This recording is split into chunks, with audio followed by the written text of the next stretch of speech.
In the land of Yemen stood a mighty kingdom. The Jinn built magnificent palaces and brought treasures from the depths of the sea.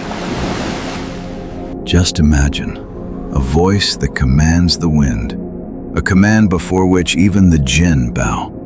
A kingdom ruled not only over people, but over birds, beasts, the winds, and the unseen. The question is, if a human is given such power, does he become a god or the most grateful servant of God?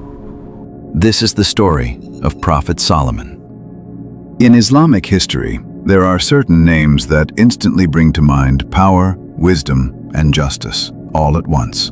Prophet Solomon, peace be upon him, was not merely a king, he was a messenger of God. His kingdom was the greatest the world had ever seen, yet it was not built on armies, nor on pride, but on obedience to God. Prophet Solomon was the son of Prophet Dawood. The Quran tells us that from a young age, God granted him extraordinary understanding.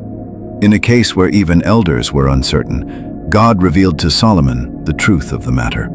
It was a sign. It was a declaration. This young boy would not only become a king, he would also be a prophet. Then came the day when Solomon was granted the kingdom. But this was no ordinary rule. Birds flew in disciplined ranks across the sky. Animals moved within their bounds in obedience.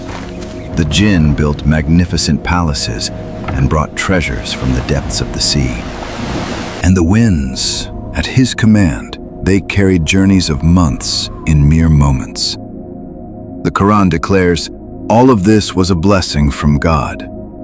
One day, the army of Sulaiman was passing through a valley. Suddenly, a tiny voice was heard. An ant said, "O ants, enter your homes, lest Solomon and his army crush you without realizing."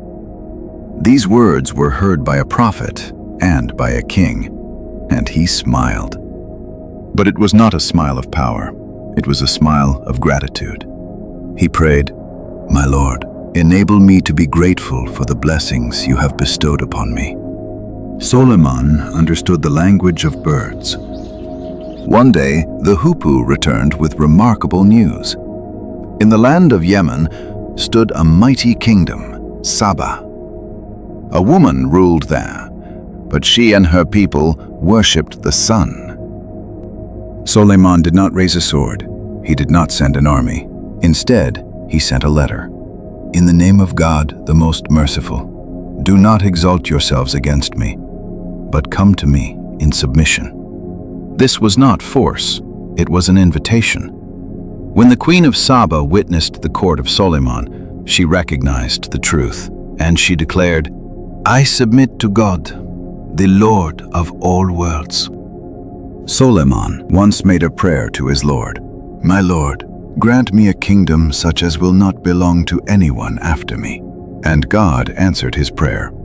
But remember, that power was a test. One day, as Sulaiman stood leaning upon his staff, God took his soul. The Jinn continued their work. Days passed, and no one realized. Until a termite gnawed through his staff, and his body fell to the ground. Then they all understood. Knowledge of the unseen belongs to God alone.